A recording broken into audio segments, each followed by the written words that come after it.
After nga natin malaman ang buong katotohanan about Loki sa plano niyang paglisan sa Elbap at pag-take niya ng risky action sa pagpaslang niya sa kanyang ama na si King Harald upang ma-acquire ang legendary Devil Fruit, naging malaking threat pa siya na nagawang magtulong-tulong ng lahat ng mga giant sa Elbap upang pigilan siya sa kanyang masasamang plano at ikulong ito. Bali ngayon itatalakay natin ang bagong release na spoiler ng One Piece na 1131. This is Anime Koy PH, hindi ko napapatagalin pa, let's go!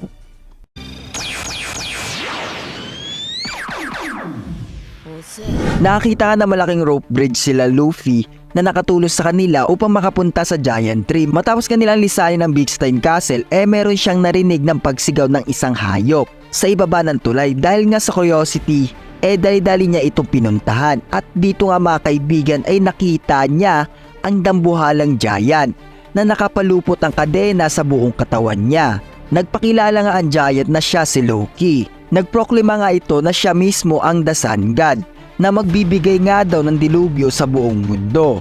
Bali nga si Loki ay nakakulong mismo sa Underworld kung saan ang lokasyon nito ay nasa ibaba mismo ng Giant Tree. At ang kadenang nakapalupot sa kanya ay hindi basta-bastang normal na kadena lang dahil gawa nga ito sa Sea Stone na nagpe-prevent sa mga Devil Fruit user na hindi nila magamit ang kapangyarihan nila. Bali ngayon narinig ni Luffy na pag-ulong ng mga hayop ay isa sa mga tagabantay ng Underworld sa Elbap.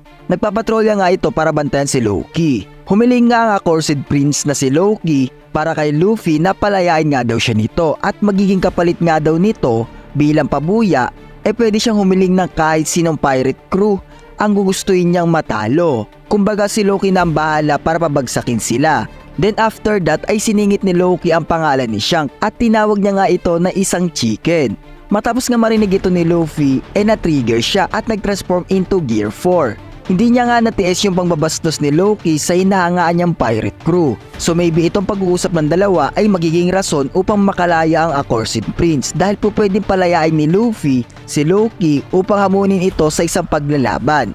Matapos nga iyon mga kaibigan ay dito marireveal ang totoong bounty ni Loki dahil pinatungan ng world government ito na tumataginting na 2.6 billion berries na almost kapantay na ni Luffy. Bali dun nga ini-emphasize ng world government kung gaano ba ka-threat si Loki sa mundo. Then dito nga mga kaibigan ay nagtaka si Luffy sa dahilan ng paano nga daw nalaman ni Loki yung patungkol kay Shanks. So na-curious nga yung bida natin kung may connection ba daw si Loki kay Shanks. Winikan na nga lang ng giant na sasabihin niya ang lahat patungkol sa ugnayan nila ni Shanks as long nga daw napapalayain daw siya nito sa pagkakadena at doon mapuputol ang pag-uusap ni Luffy at Loki. Sa scene naman ni Zoro ay malapit na nga daw yung pagkaka-escape nila sa 100 sa maraming giant. So meaning hindi lang yung dalawang giant yung na-encounter nila Zoro before umalis si Luffy. Dahil maraming giant yung ma-encounter nila mismo sa daan na tatahakin nila.